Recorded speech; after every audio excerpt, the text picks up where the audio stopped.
Russia Ukraine যুদ্ধের কালো ছায়া পড়েছে গোটা বিশ্বে।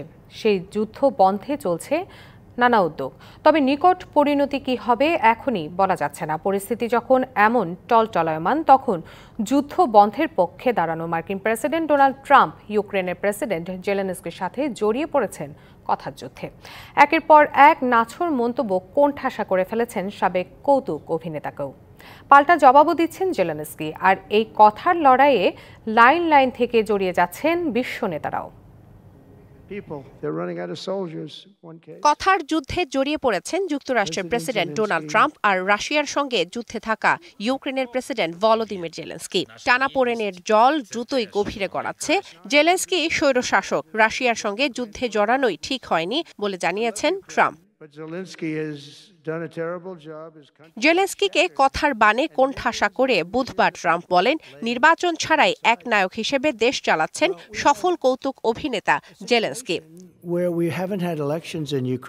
নির্বাচন ছাড়া একজন স্বৈরশাসক হিসেবে ক্ষমতায় রয়েছেন জেলেনস্কি। তার উচিত দ্রুত পদক্ষেপ নেওয়া, তা না হলে দেশ তার হাতে থাকবে না। কোটি মানুষের আস্থার ভালোবাসায় 11 বারের মতো দেশের 1 নম্বর রেফ্রিজারেটর ব্র্যান্ড ওয়ালটন।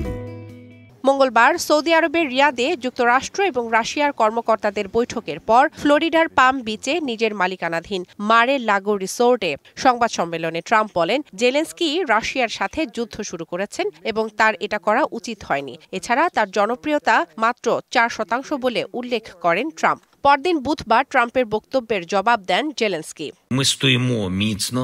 ট্রাম্প ভুল তথ্যের মধ্যে আছেন, তার চারপাশে ভুল তথ্যের ছড়াছড়ি। আমরা বুঝতে পারছি এসব তথ্য রাশিয়া থেকেই আসছে। দুই নেতার বাকযুদ্ধের বিষয়ে সরব হয়েছেন পশ্চিমা নেতারাও। জেলেনস্কির সাথে ফোন আলাপে তার প্রতি সমর্থনের কথা জানিয়েছেন ব্রিটিশ প্রধানমন্ত্রী কিয়ার স্টারমার। যুদ্ধ চলাকালে নির্বাচন আয়োজন না করাকে যৌক্তিক সিদ্ধান্ত বলে উল্লেখ করেন তিনি। এদিকে জেলেনস্কিকে স্বৈরশাসক বলাকে মিথ্যা এবং বিপজ্জনক বলে মন্তব্য করেছেন জার্মান চ্যান্সেলর ওলাফ শলজ। সুইডেনের প্রধানমন্ত্রী মার্কিন প্রেসিডেন্টের কথাকে ভুল উল্লেখ করে বলেন, জেলেনস্কি গণতান্ত্রিকভাবে নির্বাচিত। শোভন শাহমিন দিশা, ডিবিসি নিউজ ডেস্ক।